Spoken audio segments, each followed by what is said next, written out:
Paano kung biglang dumating ang dalawang superstar sa team mo at kailangan mong bawasan ang role mo para lang manalo? Iyan mismo ang sitwasyong kinakaharap ngayon ni Tyrese Maxey. Dahil matapos ang isang napakagandang season, mukhang handa na sana siyang maging pangunahing mukha ng Philadelphia 76ers. Pero ngayong may LeBron James at Jaylen Brown na sa roster, nagbago ang lahat. At ang nakakagulat, hindi nagreklamo si Maxey. Sa halip, sinabi niyang handa siyang mag-adjust. Pero bakit? At hanggang saan ang kaya niyang isakripisyo?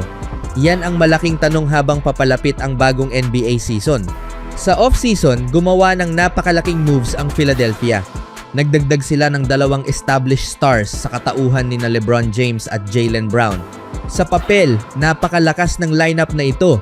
May superstar na kayang gumawa ng halos lahat sa court. May elite scorer. May veteran leadership. At mayroon ding young star na papasok sana sa isang season kung saan inaasahan ng marami na lalo pa siyang lalakas. Ang player na iyon ay si Tyrese Maxey. Noong nakaraang season, pinatunayan ni Maxey na hindi lang siya promising young player, isa na siyang tunay na offensive weapon. Nag-average siya ng 28.3 points, 6.6 assists at 4.1 rebounds bawat laro, habang nag-shoot ng 46.2% mula sa field at 36.7% mula sa 3-point range.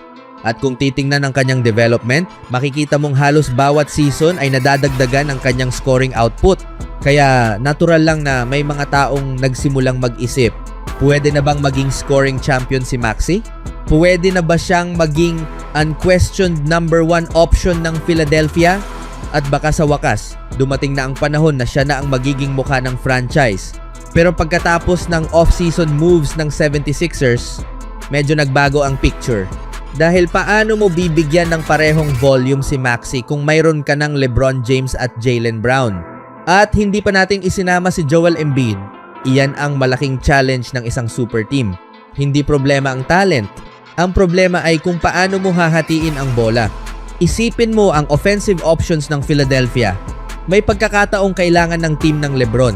May pagkakataong kailangan nila si Brown. May pagkakataong kailangan nilang gamitin si Embiid.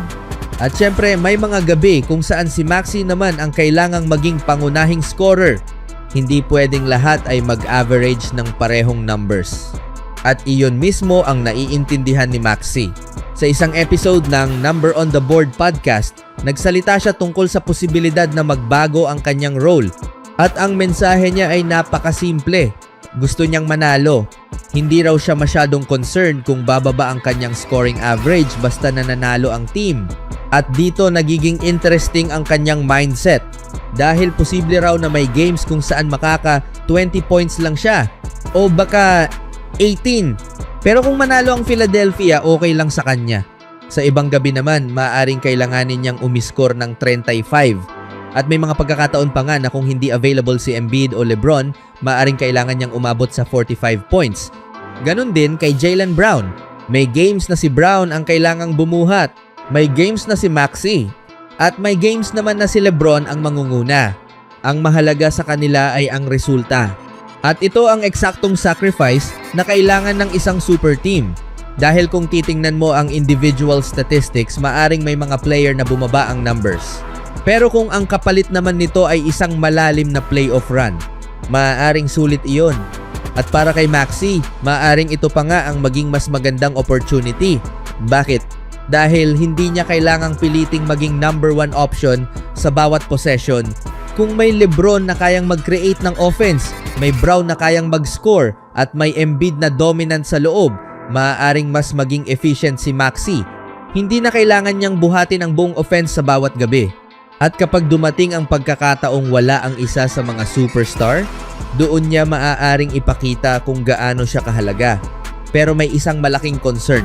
Paano kung masyadong malaki ang maging sacrifice? Iyan ang kinatatakutan ng ilang observers. Dahil si Maxey ay 25 years old pa lamang. Nasa bahagi siya ng career kung saan dapat patuloy siyang nagde-develop. Kung biglang lumiit ang kanyang role, baka maapektuhan ang kanyang individual numbers. At ganoon din ang concern kay VJ Edgecombe. Isa siyang young talent na kailangang magkaroon ng sapat na opportunities para matuto at lumago. Kaya may dalawang magkaibang sides sa situation na ito. Sa isang banda, napakaganda para sa development ng young players na makasama ang mga superstar tulad nina LeBron at Brown. Maaari silang matuto, maaari silang magkaroon ng mas magandang shots, at hindi nila kailangang dalhin ang pressure ng pagiging franchise savior agad. Pero sa kabilang banda, kapag sobrang dami ng established stars, maaaring lumiit ang opportunities nila. At dito magiging malaking test para sa coaching staff ng Philadelphia. Kailangan nilang hanapin ang tamang balance. Hindi sapat na pagsama-samahin lang ang maraming superstar. Kailangan nilang gumawa ng system kung saan alam ng bawat player kung kailan siya dapat umatake at kung kailan siya dapat umatras. At marahil malaking bagay na mismo nabukas si Maxey sa ganitong setup. Hindi niya ipinipilit na dapat siya ang may pinakamataas na scoring average. Hindi niya sinasabing kailangan niyang maging number 1 option. Ang sinasabi niya ay, kung ang sacrifice ko ang makakatulong para manalo, gagawin ko. Pero may isang bagay na hindi dapat kalimutan ng Philadelphia. Si LeBron James ay nasa veteran stage na ng kanyang career. At kahit napakataas pa rin ng level niya, hindi mo maaaring asahan na siya ang magiging full-time engine ng offense sa bawat game ng isang buong season. Samantala may injury history din si Joel Embiid. Kaya kahit napakalakas sa papel ng 76ers, kailangan pa rin nilang magkaroon ng isang reliable young star na kayang magdala ng offense sa regular season. At dito pumapasok si Maxey. Maaaring bumaba ang kanyang scoring average. Maaaring hindi siya maging scoring champion. Pero hindi ibig sabihin na magiging less important siya. Sa katunayan, posible pang ang kabaligtaran. Maaring mas maging valuable siya. Dahil kapag kailangan ng Philadelphia ng speed, shot creation, ball handling, at scoring, si Maxey ang isa sa mga player na pwedeng tawagin. At kung matututunan niyang mag-adjust sa tabi ni na LeBron, Brown, at Embiid, maaring mas kumpleto pa siyang player pagkatapos ng season. Kaya ang tunay na tanong ay hindi, ilang points ang average ni Maxey? Ang mas magandang tanong ay, gaano kalakas ang 76ers kapag handa si Maxey na mag-sacrifice? Dahil maaaring bumaba ang kanyang statistics. Pero kung ang kapalit ay isang championship run, malamang hindi iyon pagsisisihan ni Maxey at ito rin ang magiging malaking test sa bagong Philadelphia Super Team. Kaya nilang pagsamahin ang talent? Kaya ba nilang hatiin ang bola? Kaya bang tanggapin ng bawat superstar na hindi sila ang magiging number 1 option bawat gabi? At higit sa lahat, kaya ba nilang mag-sacrifice para sa isang goal? Dahil kung oo ang sagot sa lahat ng iyan, maaaring maging napakadelikado ng 76ers sa playoffs. At para kay Tyrese Maxey, maaaring ito ang pinakamahalagang season ng kanyang career. Hindi dahil kailangan niyang mag-score ng 30 kada gabi. Hindi dahil kailangan niyang maging leading scorer. Kundi dahil kailangan niyang patunayan na kaya niyang maging superstar kahit hindi siya ang laging may bola sa kamay. At kung matutunan niya iyon, maaaring mas lalo siyang maging dangerous. Dahil kapag dumating ang isang playoff game na kailangan siyang bumuhat, alam na natin na kaya niyang gawin iyon. Kaya ngayon, ikaw naman ang magsabi. Sa tingin mo ba dapat mag-sacrifice si Tyrese Maxey para sa bagong 76ers super team? O dapat manatili siyang pangunahing scorer kahit mabawasan ang touches ni na LeBron at Jaylen Brown?